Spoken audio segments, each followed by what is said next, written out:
Hello, we are going to be looking at a Unity project I've been working on. It's a per texel lighting.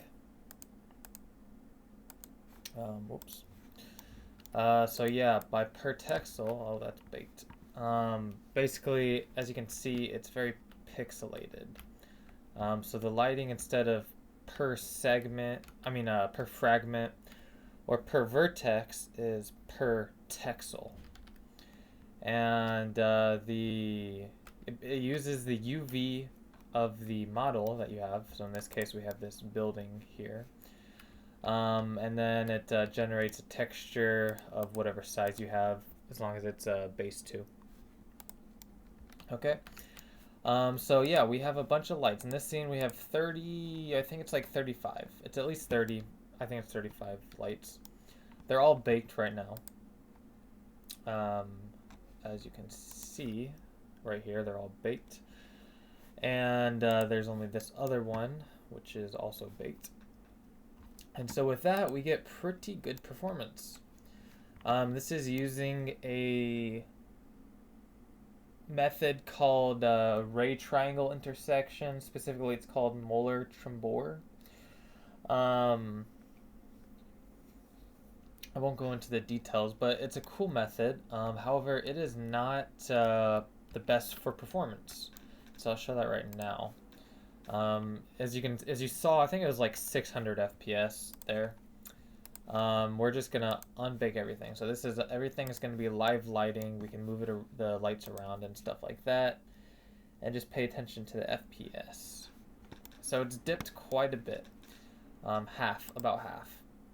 And but as you can see, there are moving shadows. It looks pretty good.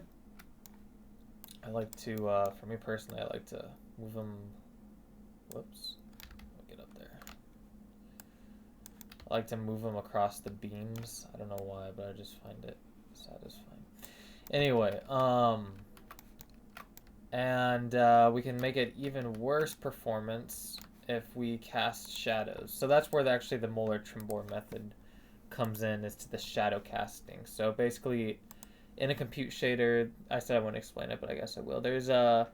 It goes through every texel. Let's see here. So yeah, we're getting about 60 FPS now with 35 rendered lights.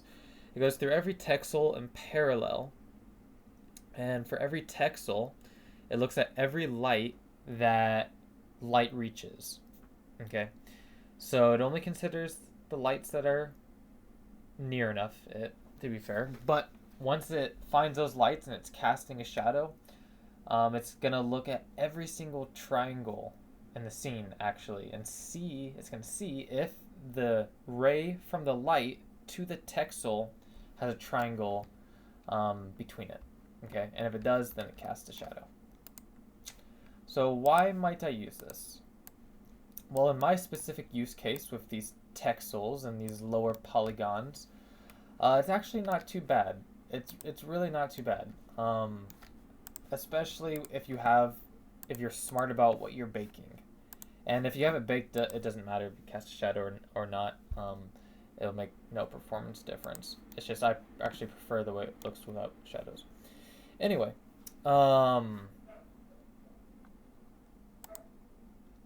what was I saying?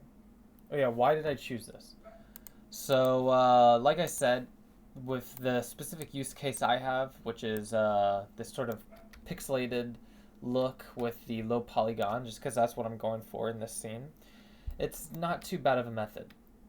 And furthermore, there's actually a cool thing that I don't have implemented, but with the rays, it allows you to make blurred lighting, like theoretically, like blurred lighting based off distance, right? So the problem with all the other methods, like I forget what it's called, shadow mapping, and there's this other one in Doom 3 where they like extend geometry and they intersect it and create a shadow. Anyway, the problem with all those is that it doesn't allow for blurred lighting of the same shadow. So if you get a light right now and you point it at a wall, I'm just going to do it while I talk.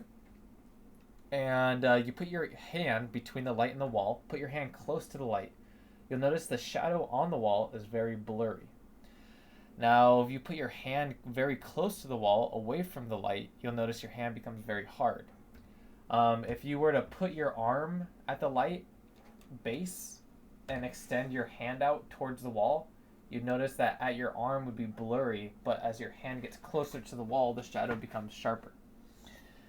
So that's the kind of thing you can do when you have ray intersections. It's why like ray tracing is so cool.